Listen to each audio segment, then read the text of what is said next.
എല്ലാ വിദ്യാർത്ഥികൾക്കും ഐവാസുന്യ റെസിഡൻഷ്യൽ അക്കാദമിയുടെ +1 എക്കണോമിക്സ് ഓൺലൈൻ ക്ലാസ്സിലേക്ക് സ്വാഗതം.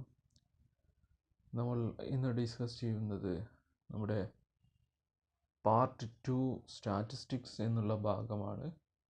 നമുക്ക് 2 പാർട്ടായിട്ടാണ് എക്കണോമിക്സിൽ ചാപ്റ്റേഴ്സ് പഠിക്കാനുള്ളത്. ഫസ്റ്റ് ചാപ്റ്റേഴ്സിൽ 10ലധികം ചാപ്റ്റേഴ്സിലും അതുപോലെ തന്നെ സെക്കൻഡ് പാർട്ടിൽ 9ഓളം ചാപ്റ്റേഴ്സുമാണ് നമുക്ക് പഠിക്കാനുള്ളത്.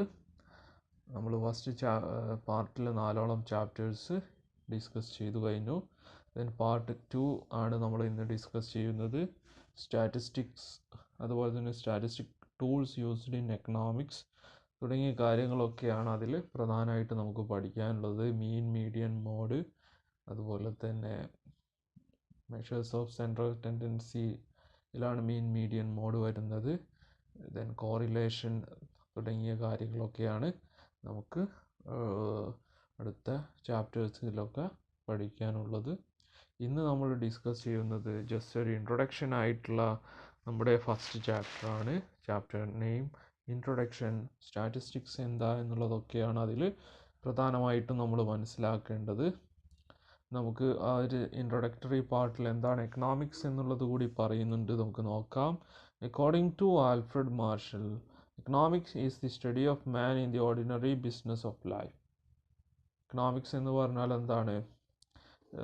പണപരമായിട്ടുള്ള ആക്ടിവിറ്റീസിൻ്റെ അടിസ്ഥാനത്തിൽ എന്താണ് മാനിനെ കുറിച്ച് അല്ലെങ്കിൽ ഹ്യൂമൻ ബീയിങ്ങിനെ കുറിച്ച് അവൻ്റെ ആക്ടിവിറ്റീസിനെ കുറിച്ച് പഠിക്കുക എന്നുള്ളതാണ്.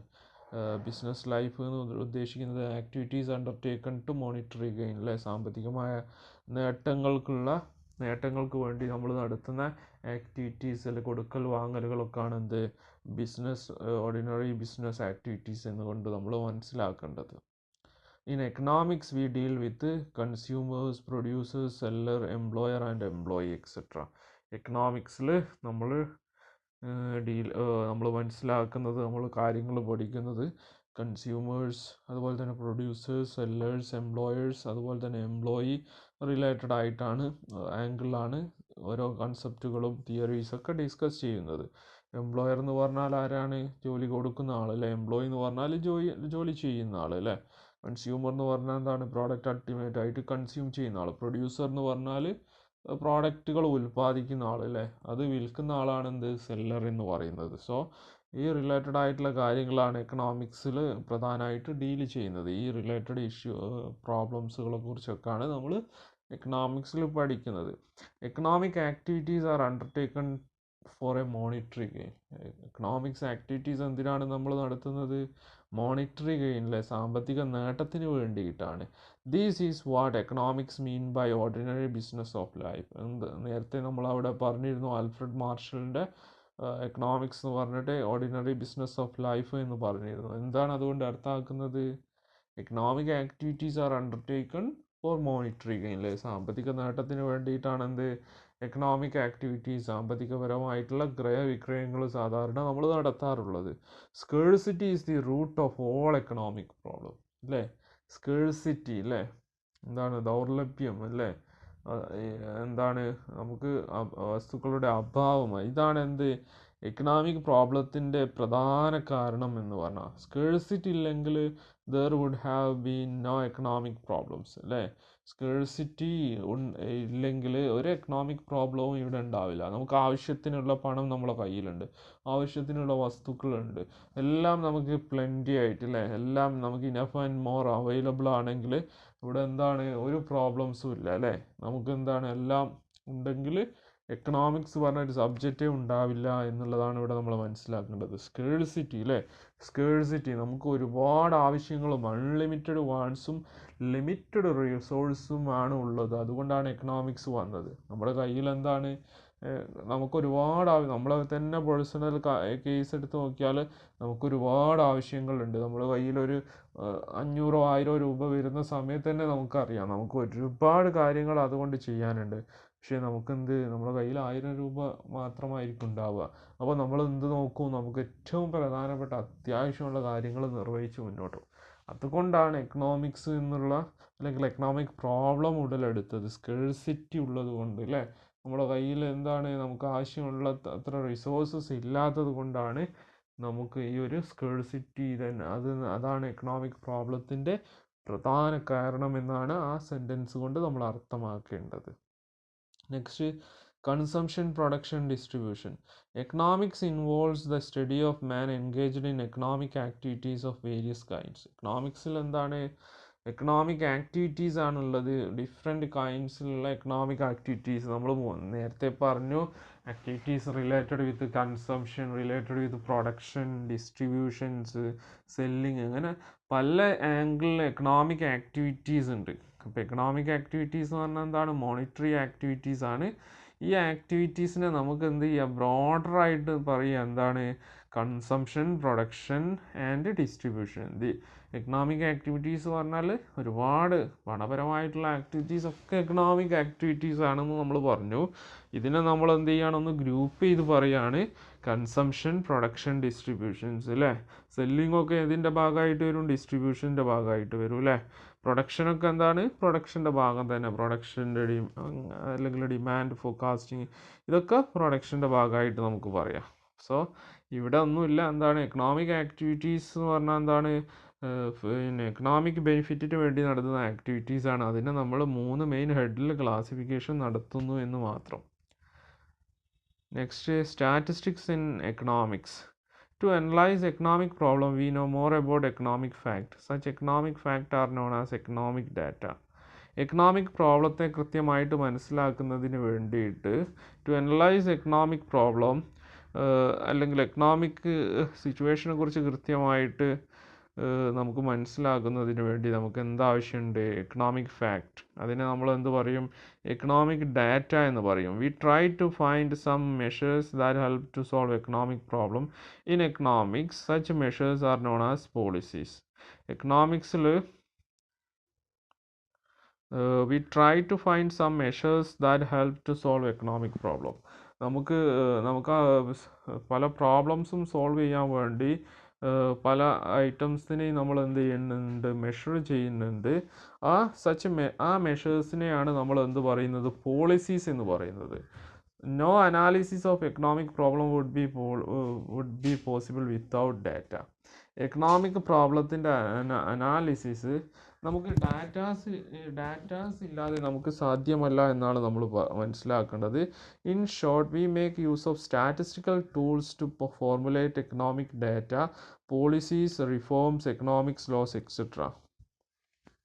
അപ്പോൾ ഇവിടെ നമ്മൾ മനസ്സിലാക്കേണ്ടത് എക്കണോമിക്സിൽ ഡാറ്റാസിനുള്ള പ്രാധാന്യമാണ്. എക്കണോമിക്സിൽ മെഷർമെൻറ്റിന് നമ്മൾ എന്താ പറയുക? പോളിസീസ് എന്നാണ് പറയുക. ഇൻ എക്കണോമിക്സ് മെഷേഴ്സിന് നമ്മൾ എന്ത് പറയുന്നു? പോളിസീസ്. ഇപ്പോൾ എക്കണോമിക് പ്രോബ്ലത്തിനെ നമുക്ക് കൃത്യമായിട്ട് മനസ്സിലാക്കാനും അനലൈസ് ചെയ്യാനും ഒക്കെ നമുക്ക് എന്താവശ്യമാണ്? ഡാറ്റാസ് ആവശ്യമാണ് എന്നുള്ളത് മനസ്സിലാക്കുക. ഈ ഡാറ്റാസ് നമുക്ക് എങ്ങനെ കളക്ട് ചെയ്യാൻ പറ്റുമോ? സ്റ്റാറ്റിസ്റ്റിക്കൽ ടൂൾസ് ഉപയോഗിച്ചിട്ടേ നമുക്ക് കളക്ട് ചെയ്യാൻ പറ്റൂ എന്നുള്ളത് നമ്മൾ മനസ്സിലാക്കുക. So in short, we make use of statistical tools to formulate economic data, policies, reforms and economics laws etcetera. ഇവിടെ കാര്യങ്ങൾ സ്റ്റെപ്പ് ബൈ സ്റ്റെപ്പായിട്ട് ഒന്ന് പറയുന്നത് എന്താണ്? ഇവിടെ ഡാറ്റാസ്, എക്കണോമിക്സിൻ്റെ പോളിസീസ്, മെഷേഴ്സിനൊക്കെ എന്ത് വേണം? ഡാറ്റാസ് അത്യാവശ്യമാണ്. ഈ ഡാറ്റ കളക്ട് ചെയ്യണമെങ്കിൽ സ്റ്റാറ്റിസ്റ്റിക്കൽ ടൂൾസിൻ്റെ സഹായം നമുക്ക് വേണം. ഈ ഒരു സ്റ്റാറ്റിസ്റ്റിക്കൽ ടൂൾസാണ് സ്റ്റാറ്റിസ്റ്റിക്സ് പ്രൊവൈഡ് ചെയ്യുന്നത് എന്ന് നമ്മൾ സിമ്പിളായിട്ട് മനസ്സിലാക്കുക. Next, statistic deal with collection, analysis, interpretation and presentation of numerical data. ഇപ്പോൾ സ്റ്റാറ്റിസ്റ്റിക് എന്താണ്? ഇപ്പോൾ സ്റ്റാറ്റിസ്റ്റിക് എന്തെങ്കിലും ഒരു ഡാറ്റാസ് കളക്ട് ചെയ്തിട്ട് എന്ത് ചെയ്യും?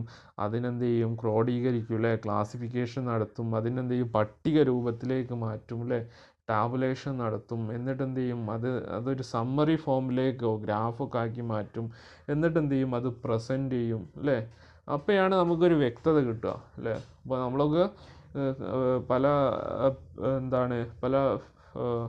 ന്യൂസ് പേപ്പറിലൊക്കെ പല റിപ്പോർട്ടുകളൊക്കെ കാണാറുണ്ട് അല്ലേ. പല ഗ്രാഫിലൊക്കെ ആക്കി ഡാറ്റാസ് കളക്ട് ചെയ്ത്.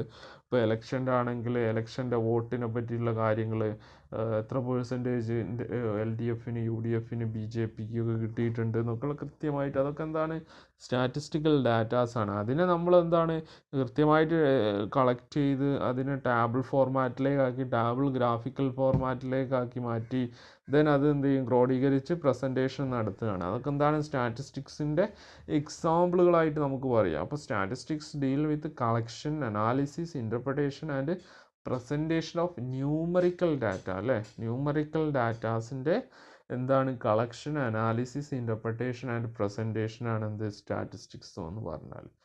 It is A branch of mathematics. മറ്റൊരു പ്രധാനപ്പെട്ട പോയിൻ്റാണ് സ്റ്റാറ്റിസ്റ്റിക്സ് എന്ന് പറഞ്ഞാൽ എന്താണ് it's A branch of mathematics and also used in the disciplines such as accounting, economics, management, physics, finance, psychology and sociology.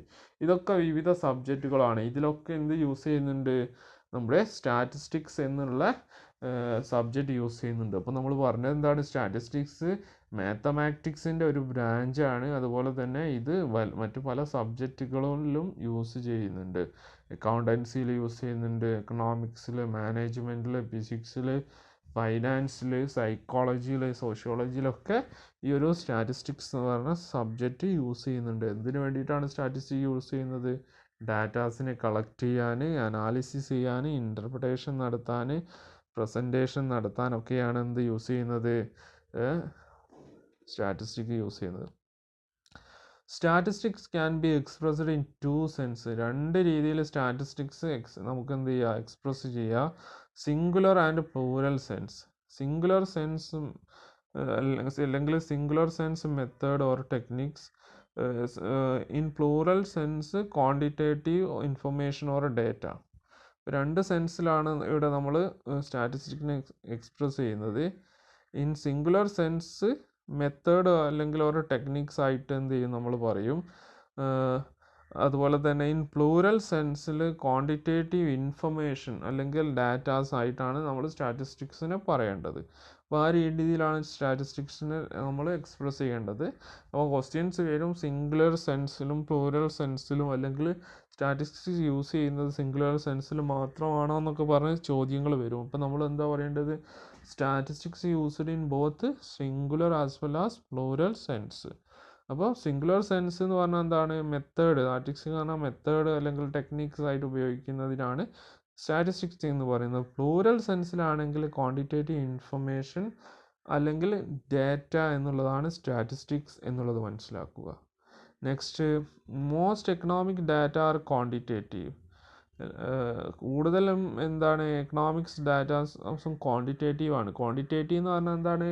അത് നമുക്ക് എന്ത് ചെയ്യുക, നമുക്ക് മെഷർ ചെയ്യാൻ പറ്റുന്ന ഡാറ്റാസ് ആണെങ്കിൽ നമ്മൾ അതിനെ പറയും ക്വാണ്ടിറ്റേറ്റീവ് എന്ന് പറയും. Which means it can be measured by using numerical numbers അല്ലേ.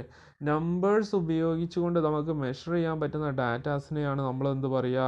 ക്വാണ്ടിറ്റേറ്റീവ് ഡാറ്റ എന്ന് പറയും. മോസ്റ്റ് എക്കണോമിക്സിലെ കൂടുതലായിട്ടും എക്കണോമിക് ഡാറ്റാസുകൾ എന്താണ്? ക്വാണ്ടിറ്റേറ്റീവ് ആണെന്ന് പറയുന്നത്. ഫോർ എക്സാമ്പിൾ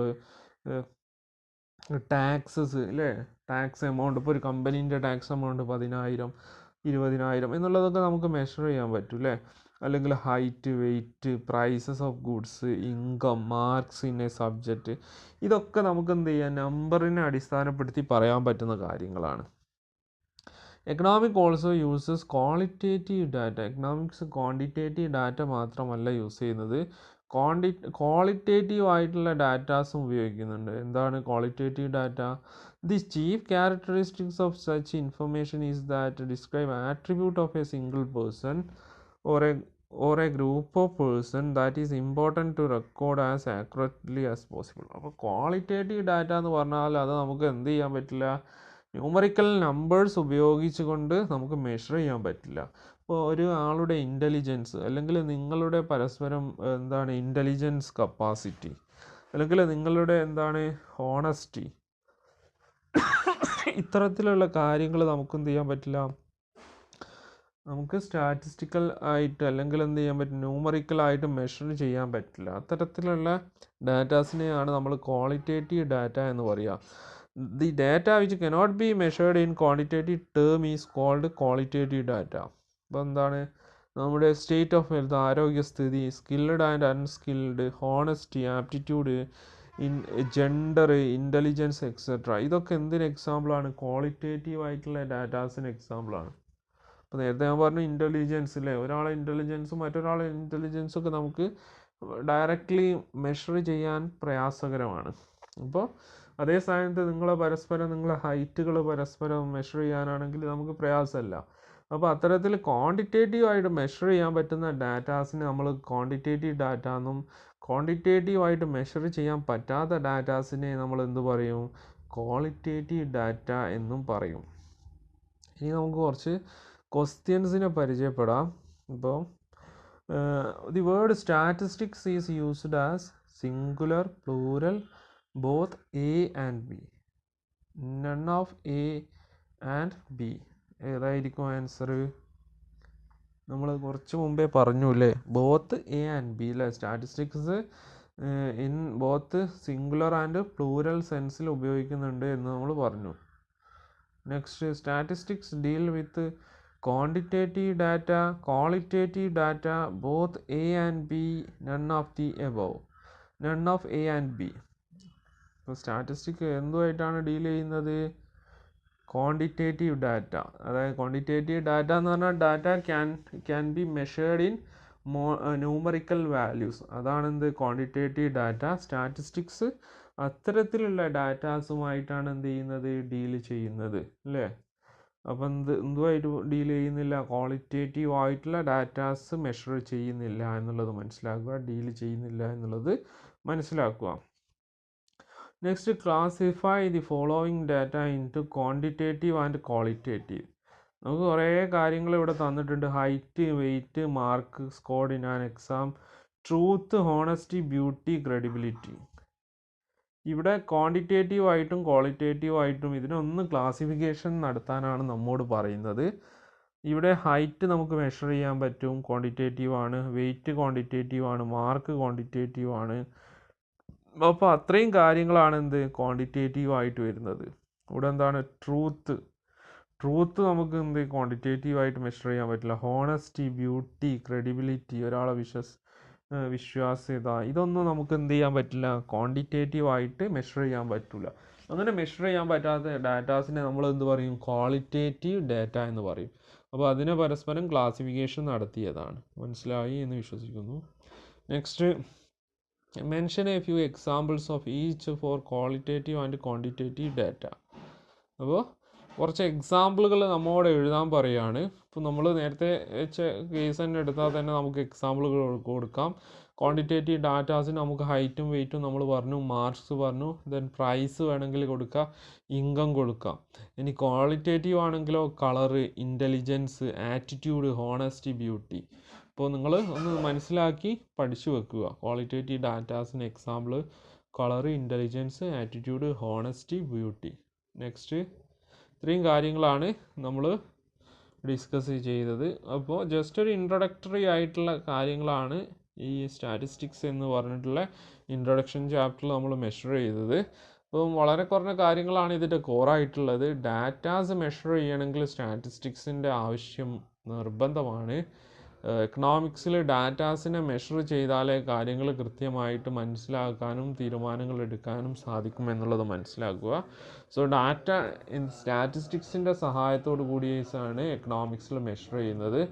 ഡാറ്റാസ് പ്രധാനമായിട്ടും 2 ടൈപ്സ് ഉണ്ട്, quantitative and qualitative data. Quantitative datas ആണ് സ്റ്റാറ്റിസ്റ്റിക്സ് മെഷർ ചെയ്യുന്നത്. ക്വാളിറ്റേറ്റീവ് ഡാറ്റാസിന് എക്സാമ്പിളാണ് എന്ത്? Colour, beauty, intelligence, honesty, credibility. ഇതൊക്കെ ക്വാളിറ്റേറ്റീവ് ഡാറ്റാസിന് എക്സാമ്പിളാണ്. അപ്പോൾ അത്രയും കാര്യങ്ങളാണ് നമ്മൾ ഇതിൽ ഡിസ്കസ് ചെയ്തത്. അപ്പോൾ ഇതിൻ്റെ ഒരു ഇൻട്രൊഡക്ടറി പാർട്ടിൽ നമ്മൾ മനസ്സിലാക്കേണ്ടത് സ്റ്റാറ്റിസ്റ്റിക്സിൻ്റെ സഹായത്തോട് കൂടിയിട്ടാണ് എക്കണോമിക്സിലെ പ്രധാനപ്പെട്ട പല കാര്യങ്ങളും നിർവഹിക്കുന്നത്. അതായത് GDP ആവട്ടെ, എംപ്ലോയ്മെൻറ്റ് അല്ലെങ്കിൽ അൺഎംപ്ലോയ്മെൻറ്റ് റേറ്റ് ആവട്ടെ, പെർ ക്യാപിറ്റ ഇൻകംസ് ആവട്ടെ, അങ്ങനെ ഒരുപാട് കാൽക്കുലേഷൻസ് എക്കണോമിക്സിൽ വരുന്നുണ്ട്.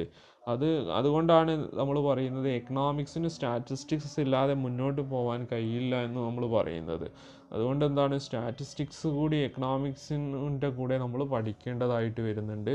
പല കാര്യങ്ങളും ടേബിളും അതുപോലെ തന്നെ ഗ്രാഫുകളൊക്കെ യൂസ് ചെയ്തിട്ട് പ്രസൻറ്റ് ചെയ്യുന്നുണ്ട്. ഇപ്പോൾ ഡിമാൻഡ് ആവട്ടെ, ലോ ഓഫ് ഡിമാൻഡ് ആവട്ടെ, ലോ ഓഫ് സപ്ലൈ ആവട്ടെ. അപ്പോൾ ഒരുപാട് കാര്യങ്ങൾ സ്റ്റാറ്റിസ്റ്റിക്സിൽ കൺസെപ്റ്റുകളാണ് എക്കണോമിക്സ് തിയറീസിനെ എക്സ്പ്ലെയിൻ ചെയ്യാൻ ഉപയോഗിക്കുന്നത്. അതുകൊണ്ട് സ്റ്റാറ്റിസ്റ്റിക്സ് ഒഴിച്ചുകൂടാൻ പറ്റാത്ത ഒരു സബ്ജക്റ്റാണ് എക്കണോമിക്സിൽ എന്ന് നമ്മൾ മനസ്സിലാക്കുക.